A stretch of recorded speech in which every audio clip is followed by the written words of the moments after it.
What happens when the man you thought you could control serves you with divorce papers in front of your friends? I'm Eulalia Morland, and I thought I had everything figured out. I thought my husband Simon was just another boring software engineer who'd never have the spine to stand up to me.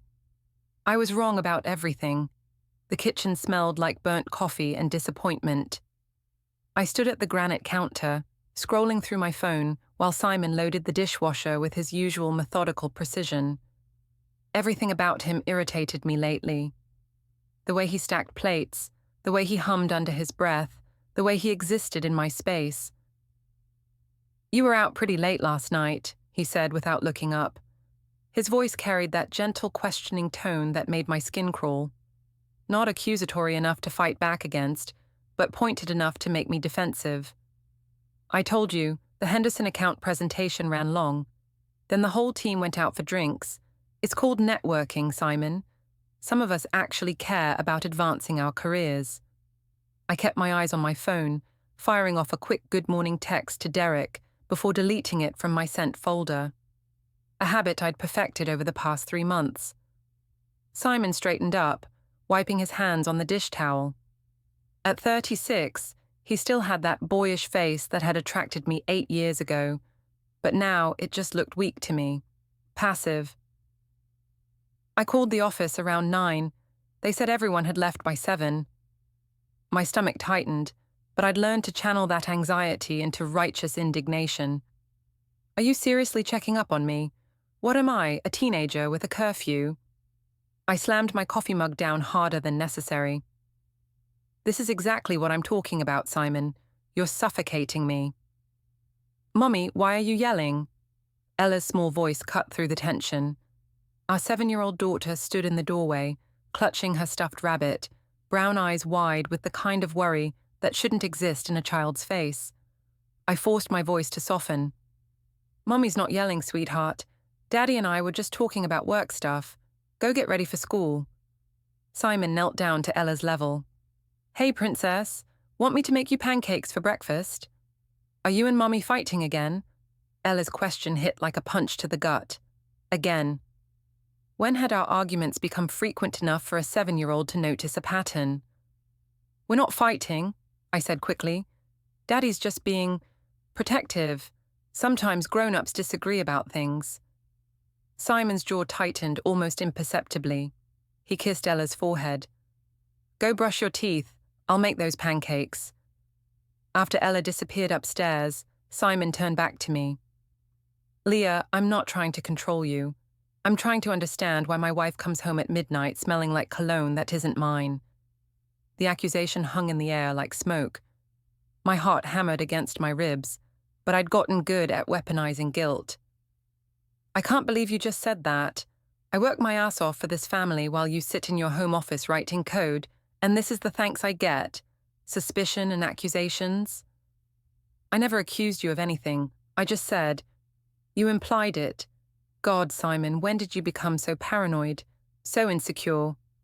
I grabbed my purse and keys, needing to escape before he could dig deeper. "I'm taking Ella to school. Try not to interrogate her about my whereabouts while I'm gone."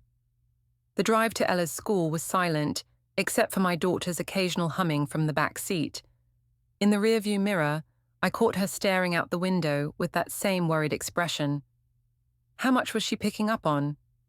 Kids were like emotional sponges, absorbing every toxic drop of tension between their parents. "Mommy," Ella's voice was small, "is Daddy sad?" I gripped the steering wheel tighter. "Why would you think Daddy's sad? He looks like how I look when you and him are mad, like his tummy hurts." Out of the mouths of babes. "Daddy's fine, sweetheart. Sometimes grown-ups just have different opinions about things. It doesn't mean we don't love each other." The lie tasted bitter on my tongue. When had I stopped loving Simon? Or had I ever really loved him? Or just the security he represented? The steady paycheck, the nice house in the suburbs, the promise of stability that looked so appealing when I was 26 and tired of dating losers. Now that stability felt like quicksand. After dropping Ella off, I sat in my car in the school parking lot and called my mother. "Marina Greer speaking." Mom's crisp professional tone softened when she realized it was me. Leah, honey, you sound stressed. Simon's being impossible again. He's tracking my every move, questioning everything I do. I feel like a prisoner in my own marriage. Men get like that when they feel threatened. Your father was the same way. Jealous, possessive, always assuming the worst. Mum's voice carried the bitter edge it always did when she talked about my late father. You're 34 years old, Eulalia. You have every right to have a life outside that house. That's what I keep telling him, but he makes me feel guilty for wanting to have fun occasionally. God forbid I should enjoy myself after working all day. You deserve better than a man who makes you feel small. Life is short, honey. Don't let Simon's insecurities rob you of your happiness. Mum's validation felt like a warm blanket, wrapping around my guilt and smothering it. She was right. I did deserve better. I deserved to feel desired, appreciated, alive. Derek made me feel all those things that Simon had stopped making me feel years ago. When I got home, Simon's father Jack was sitting at our kitchen table with a cup of coffee. At 63, Jack Morland was everything Simon would probably become. Quiet, steady, unremarkable. He'd been widowed for 3 years and had developed the annoying habit of dropping by unannounced. Morning, Leah. Jack's greeting was polite but cool. He'd never warmed to me, not really. I'd always suspected he thought Simon could have done better. Jack, I didn't know you were coming by. Brought Simon some of his mother's recipes. Thought Ella might like to try her grandmother's chocolate chip cookies. He gestured to a worn recipe box on the counter. Simon seems tired lately. Everything all right? The question felt loaded. Had Simon been confiding in his father? We're fine. Just busy with work and Ella's activities. You know how it is. Jack nodded slowly, but his pale blue eyes, so much like Simon's, studied my face with uncomfortable intensity. Marriage takes work, especially when there are children involved. Of course it does.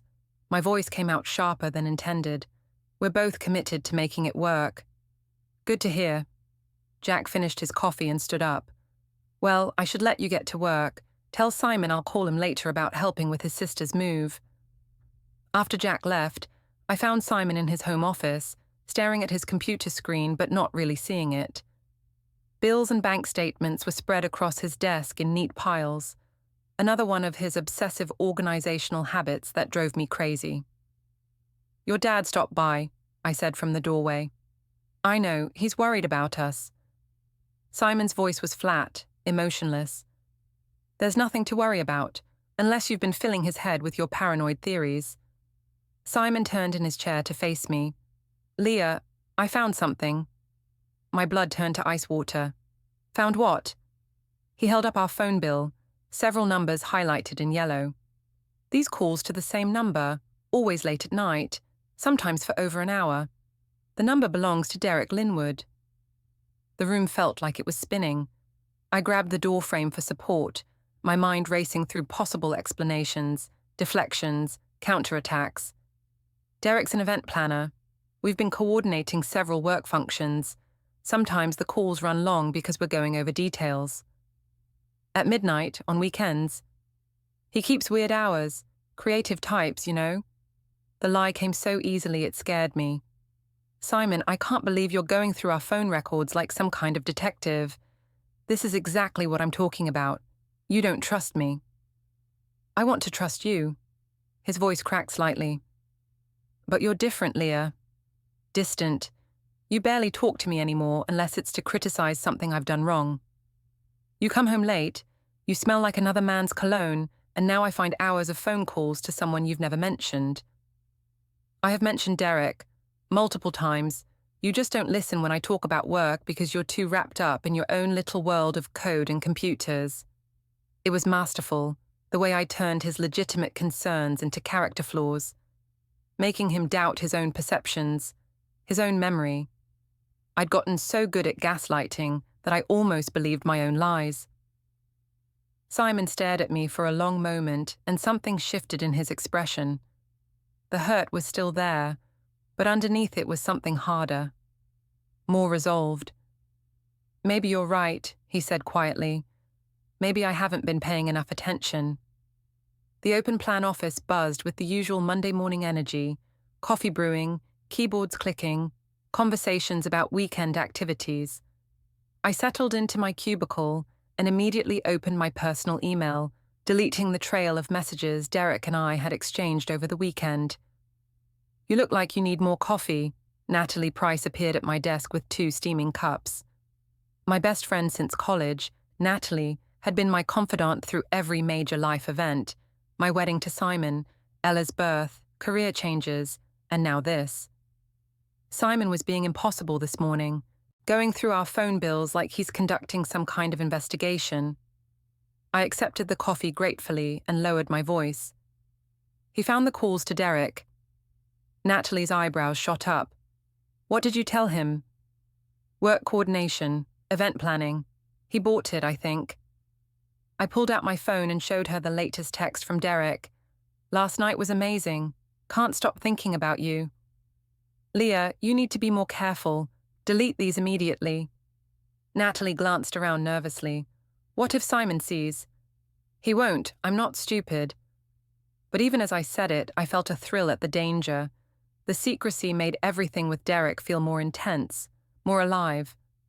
Besides, Simon barely looks up from his computer long enough to notice what I'm doing.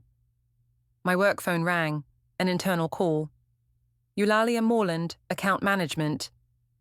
Leah, it's Tara. Simon's younger sister's voice was tighter than usual.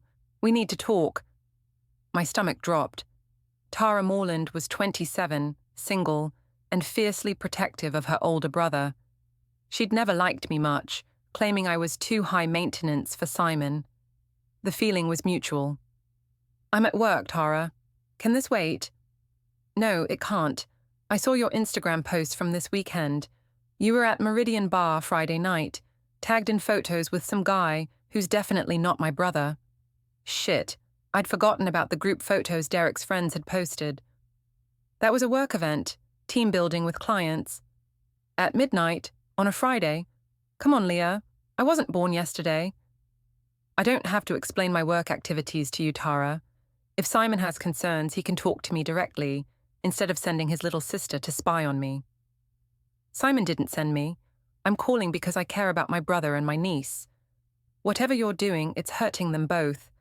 Ella called me yesterday asking why Mommy and Daddy are always angry.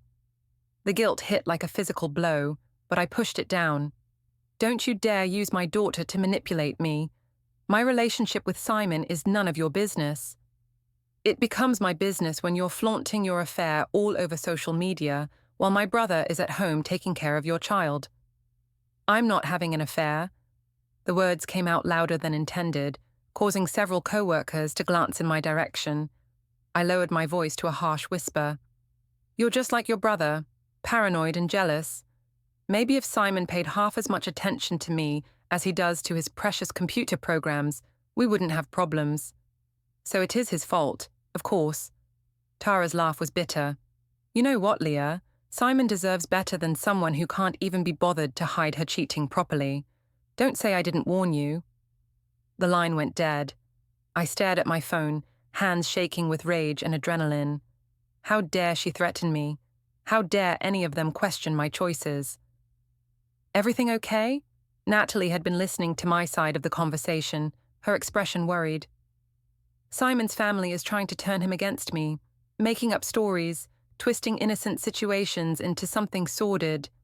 I opened my laptop and began aggressively typing, channeling my anger into work emails. They never liked me anyway. This is just an excuse. Maybe you should cool things down with Derek for a while, just until the heat dies down. Why should I? I'm not doing anything wrong. Derek and I are friends. We enjoy each other's company. If Simon and his family want to read more into it than that, it's their problem. But even as I said it, I knew I was lying. Derek and I had crossed every line except the final one, and we'd been dancing around that boundary for weeks. The flirting, the late-night calls, the lingering touches when we thought no one was looking. If it wasn't an affair yet, it was only a matter of time. My phone buzzed with a text from Derek, Planning committee meeting tonight for the Morrison wedding. Want to grab dinner first? I know a quiet place where we can talk without interruptions. The invitation was loaded with subtext. We both knew this wasn't about wedding planning. This was about finally crossing that last line, about giving in to the attraction that had been building for months. I glanced around the office. My co-workers were absorbed in their own tasks, but I could feel the weight of judgment anyway. Had they noticed my frequent client meetings, my improved wardrobe, the extra attention to makeup and hair? My phone buzzed again, this time a text from Simon. Can we talk when you get home? I think we need to figure some things out. The message could be interpreted as conciliatory or ominous. With Simon, it was hard to tell. He'd always been maddeningly calm, even when I was spoiling for a fight.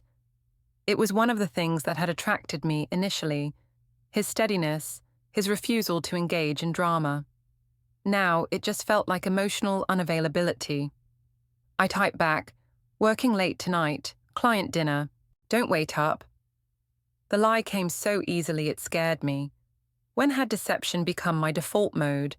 When had I become the kind of person who could look her husband in the eye and lie without flinching? Another text from Derek. So, dinner? I stared at the message for a long moment, thumb hovering over the keyboard. This was a choice point. I could make an excuse, go home to Simon and Ella, try to work on my marriage like a responsible adult. Or I could take another step down this path I'd been walking for months. The memory of Tara's accusations burned in my mind. The way she'd spoken to me like I was some kind of criminal, like I didn't deserve respect or basic human courtesy.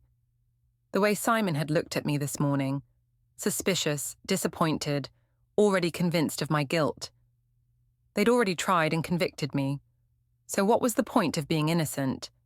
I typed back, yes, pick me up at 7. Leah. Natalie's voice was soft, concerned. Are you sure about this? Sure about what? Having dinner with a colleague, planning an event that could bring in serious money for this company. My voice had taken on that defensive edge again. I'm so tired of everyone acting like I'm committing some kind of crime by having a social life. It's not about having a social life, it's about... She paused, choosing her words carefully. You have a family, a daughter. Is whatever this is with Derek worth risking all of that? There's nothing to risk because there's nothing inappropriate happening. Derek is a friend and a professional contact. If other people want to make it into something dirty, that says more about them than it does about me. But even as I said the words, I was already planning what I'd wear tonight.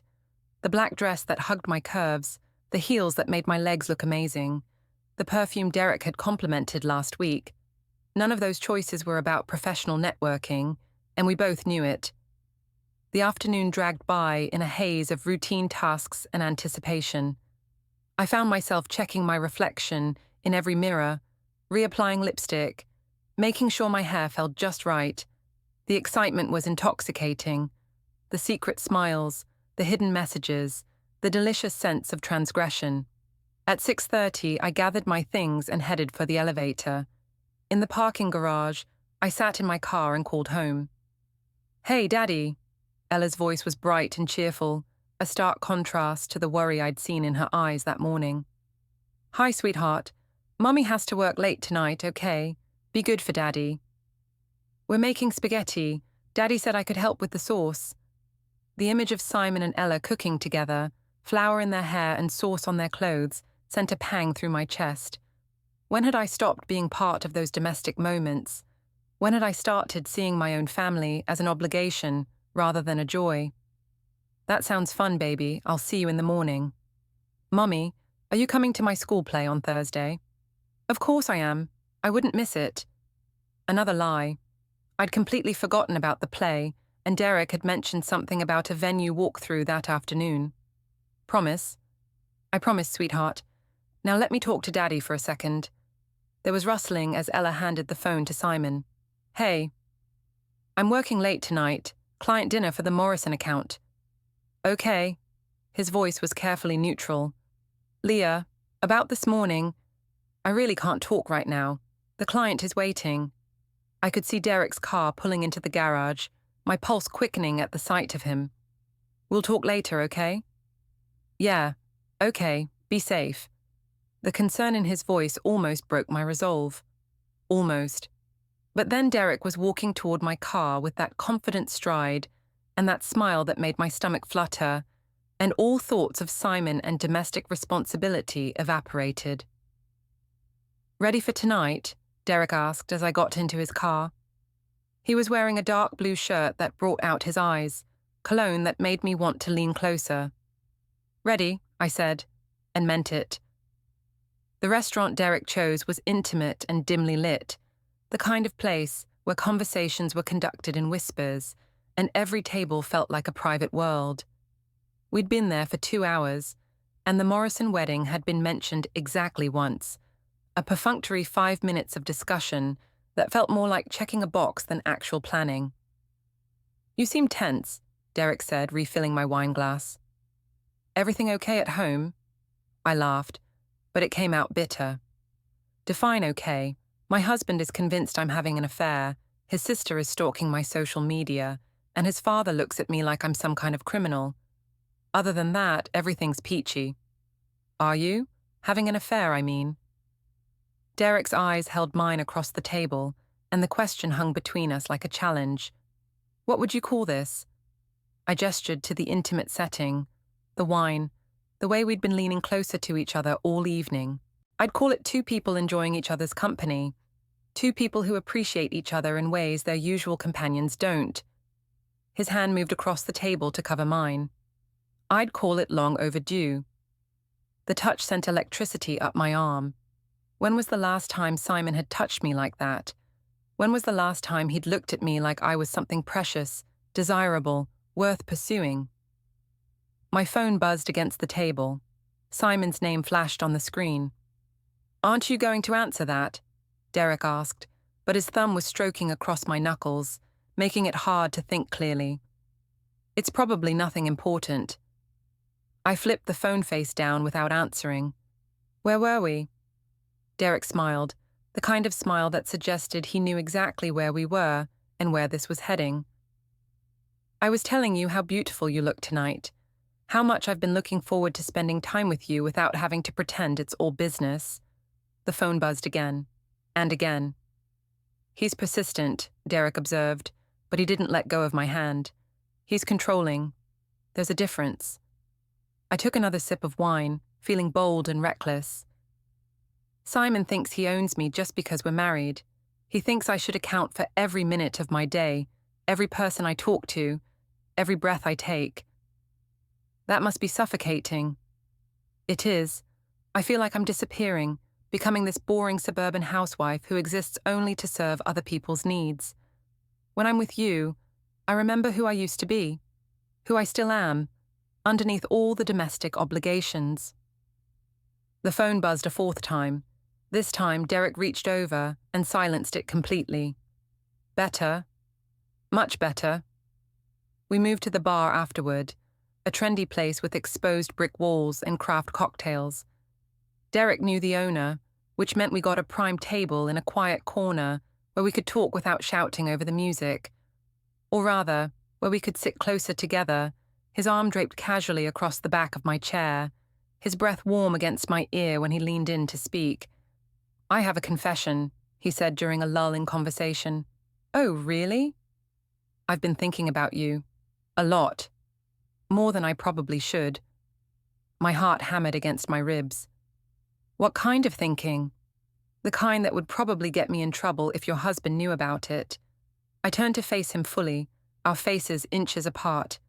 Simon doesn't own my thoughts, or my feelings, or my choices. Good, Derek murmured, and then his lips were on mine. The kiss was everything I'd been missing, passionate, urgent, alive. It tasted like wine and possibility and freedom from the mundane routine my life had become. When we broke apart, I felt dizzy with want and rebellion. Leah, there you are. I jerked back to find Natalie approaching our table, her expression a mixture of concern and disapproval. Behind her were two other women from our office, Jessica and Amanda from the marketing department. Natalie. I tried to sound casual, but my voice came out too bright, too forced. What are you guys doing here? Girls' night out. Jessica just got promoted. Natalie's eyes flicked between Derek and me, taking in our intimate positioning, the guilty flush on my cheeks. Aren't you supposed to be at a client dinner? We finished dinner. Derek suggested we come here to continue our discussion about the Morrison wedding. The lie rolled off my tongue automatically, but I could see Natalie wasn't buying it. Right, the Morrison wedding. Jessica's tone was skeptical.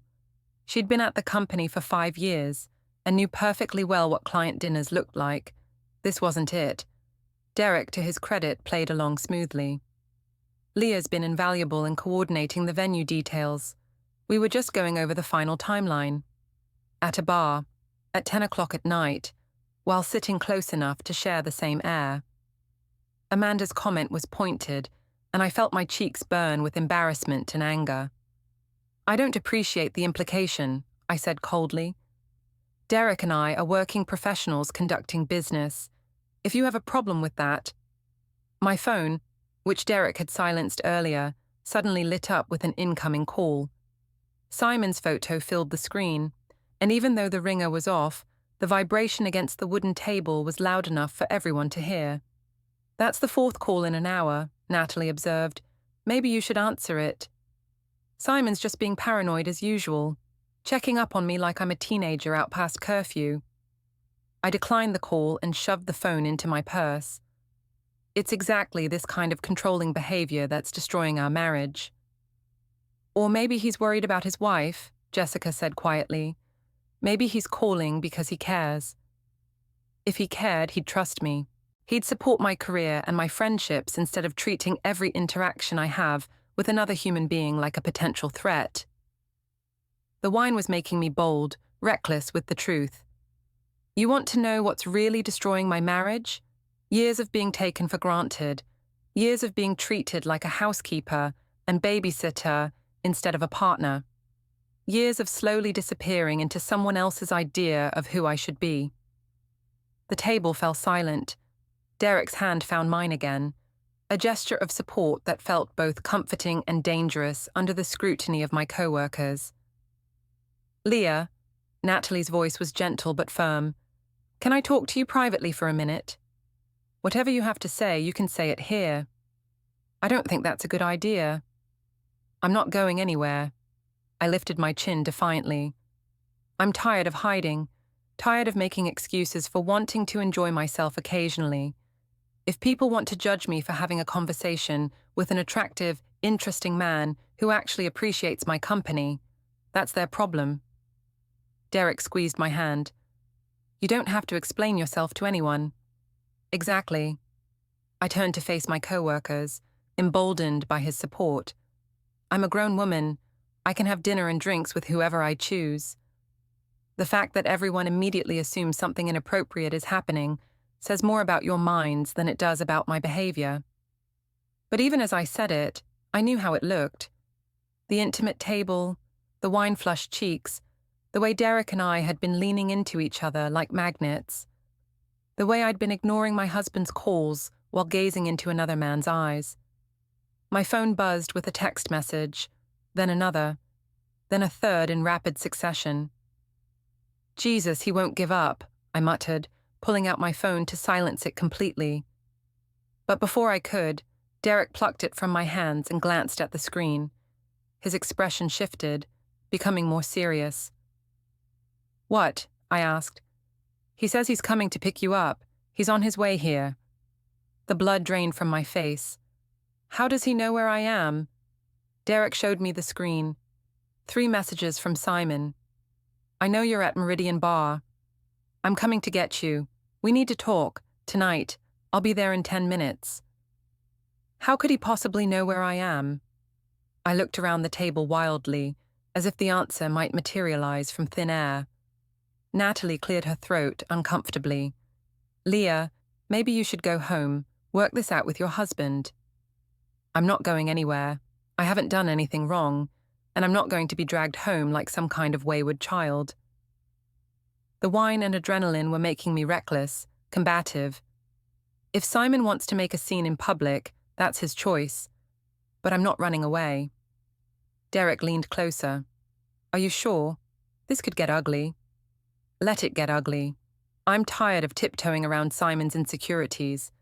Maybe it's time he learned that he can't control me with guilt and manipulation. Jessica and Amanda exchanged glances. We should go, Jessica said quietly. This is between you and your husband. No, stay. I grabbed Natalie's arm. I want witnesses. I want people to see how Simon treats me, how he tries to humiliate me in public. But even as I said it, a cold knot of fear was forming in my stomach. Simon never made threats he couldn't back up. If he said he knew where I was, he knew. If he said he was coming, he was already on his way. And for the first time all evening, I wondered if I'd pushed things too far. I woke up the next morning with a splitting headache and the sour taste of regret in my mouth.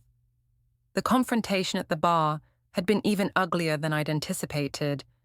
Simon had arrived exactly when he said he would, calm and controlled in that infuriating way of his, and simply said, "It's time to go home, Leah." The humiliation of being collected like a wayward teenager in front of my co-workers and Derek burned in my chest.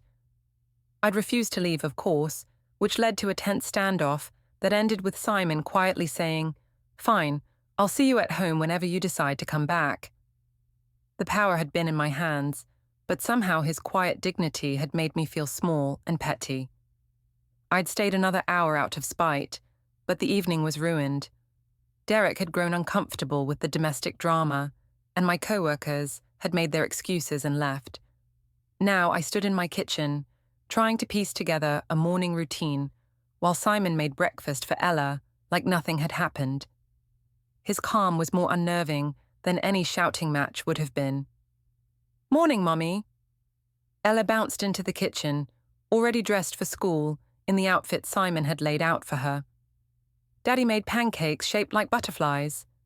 "That's wonderful, sweetheart." I poured coffee with shaking hands, avoiding Simon's gaze.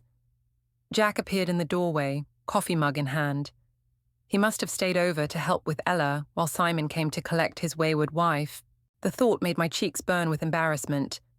"Good morning, Leah," Jack said politely, but there was something different in his tone, a coolness that hadn't been there before. "Jack, I didn't know you were here." "Simon called me last night, asked if I could stay with Ella while he went to collect you."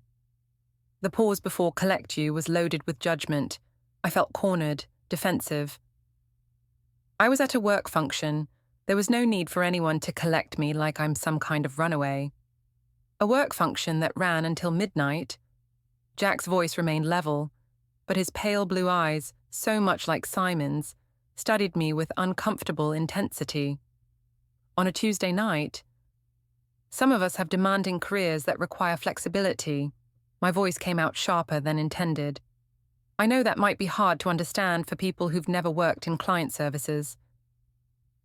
The insult hung in the air like smoke. Jack had been a mechanic for 40 years before retiring. Honest work that had supported his family and put his children through college. Implying that his work was somehow less valuable than mine was petty and cruel, and we all knew it. Simon's jaw tightened almost imperceptibly, but he continued cutting Ella's pancakes into bite-sized pieces.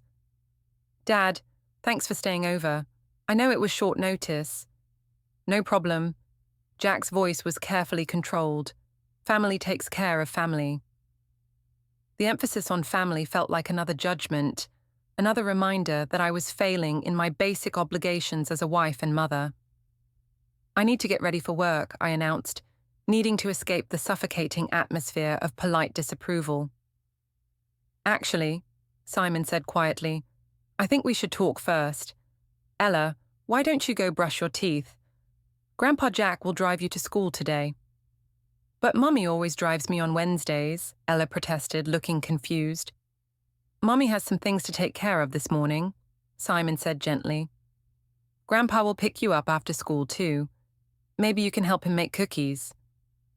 Ella's face brightened at the prospect of baking with her grandfather, but I felt another stab of guilt. When had I become so unreliable that my own daughter didn't protest being shuffled off to other caregivers?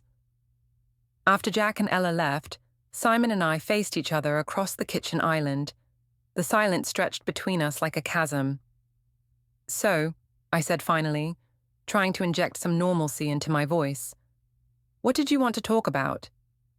Simon reached into his briefcase and pulled out a manila folder. "I wanted to show you what I found." My blood turned to ice water. "Found where?" "Your laptop, your phone records, your credit card statements." He opened the folder with methodical precision. "Would you like to see?" The question was rhetorical. He spread the contents across the granite countertop like evidence at a trial. Phone records with Derek's number highlighted in yellow. Credit card receipts from restaurants I'd claimed were work dinners. Screenshots of text messages I thought I'd deleted. "Simon, I can explain." "Can you?" His voice remained calm, but there was steel underneath. "Can you explain why you've been lying to me for months? Can you explain why you've been having an emotional affair while I've been trying to save our marriage?" "It's not an affair. Derek and I are friends. We work together. Just because you're paranoid and jealous doesn't mean—" "Leah." Simon's voice cut through my protest like a blade. "I have screenshots of your text messages. Messages where you tell him how unhappy you are in your marriage. Messages where you complain about what a boring, controlling husband you have. Messages where you plan secret meetings and delete the evidence." The room felt like it was spinning. How had he gotten my deleted messages? How long had he been collecting evidence? "You went through my private communications. You violated my privacy." I grabbed onto righteous indignation like a life preserver. "This is exactly what I'm talking about, Simon. This controlling paranoid behavior is what's destroying our marriage." "I'm destroying our marriage?" Simon's calm finally cracked, revealing the hurt underneath. "I'm not the one lying about where I spend my evenings. I'm not the one ignoring my family to text another man. I'm not the one who comes home smelling like cologne that isn't mine and acts like I'm crazy for noticing. You are crazy. You're obsessed, paranoid, suffocating. I'm trying to save my family." The words exploded out of him with a force that made me step back. "I'm trying to understand how the woman I married, the mother of my child, became someone who could lie to my face without flinching." The accusation hit like a physical blow. Because he was right and we both knew it. I had become someone who could lie without flinching. Someone who could look my husband in the eye and deny reality even when confronted with evidence. "This is your fault," I said desperately, needing to deflect the blame before it could settle on me. "If you had paid attention to me, if you had made me feel valued and appreciated, I never would have needed to find companionship elsewhere." "So it is an affair." The quiet statement hung in the air between us. I'd been so focused on justifying my behavior that I'd accidentally admitted to the very thing I'd been denying. "It's not. We haven't." I stumbled over the words, trying to find a way back to plausible deniability. "You haven't what? Slept with him? Yet?" Simon's voice was bitter now, all pretense of calm abandoned. "Should I be grateful that you've only emotionally betrayed me so far?" "I haven't betrayed anyone. I've been trying to save myself from disappearing completely into this suffocating marriage. I'm 34 years old, Simon. I have needs, desires, dreams that go beyond cooking dinner and doing laundry and pretending to be fulfilled by domestic drudgery." "And I'm what exactly?" "Your jailer, the evil husband who forces you to have a home and a family and financial security. You're the husband who takes me for granted, who treats me like a housekeeper instead of a partner, who's so wrapped up in his work and his routines that he doesn't even see me anymore." "I see you, Leah. I see you clearly for the first time in months." Simon began gathering up the papers, his movements sharp and decisive. "I see someone who's so selfish that she's willing to destroy her daughter's sense of security for the thrill of male attention. I see someone who's turned gaslighting into an art form, making me doubt my own perceptions while she carried on an affair." "It's not an affair." "Then what would you call it?" The question hung in the air, unanswered. Because what could I call it? The intimate dinners, the secret communications, the emotional intimacy I'd been sharing with Derek while withholding it from my husband. The way my pulse quickened when Derek texted. The way I'd been dressing for his attention. The way I'd been fantasizing about a life without Simon's steady, boring presence. I call it friendship, I said finally, but the words sounded hollow even to me. Simon looked at me for a long moment, and I saw something die in his eyes. The hope, maybe. The willingness to fight for us. Okay, he said quietly, if that's how you want to play this. He walked out of the kitchen, leaving me alone with the scattered evidence of my deception. I could hear him moving around upstairs, opening drawers, the sound of a suitcase zipper. By the time I made it to our bedroom, he was packing clothes into an overnight bag with the same methodical precision he brought to everything else. What are you doing? I'm going to stay at my dad's for a while. Give us both some space to think. Simon, you don't have to leave. We can work this out. Can we? He paused in his packing to look at me. Because from where I'm standing, it looks like you've already made your choice. You've chosen Derek over me, excitement over stability, lies over truth. I'm just accepting reality. I haven't chosen anyone. I'm trying to figure out who I am, what I want from life. That's not the same thing as choosing someone else over you. Isn't it? Simon zipped up his suitcase and turned to face me fully. When was the last time you chose me, Leah? When was the last time you chose our family, our marriage, our life together? When was the last time you put us first, instead of your own immediate desires? I opened my mouth to answer, and realized I couldn't. When had I last chosen Simon? When had I last prioritized our relationship over my own wants and needs? That's what I thought. Simon picked up his suitcase and headed for the door. I'll be back tomorrow to get some more clothes and spend time with Ella.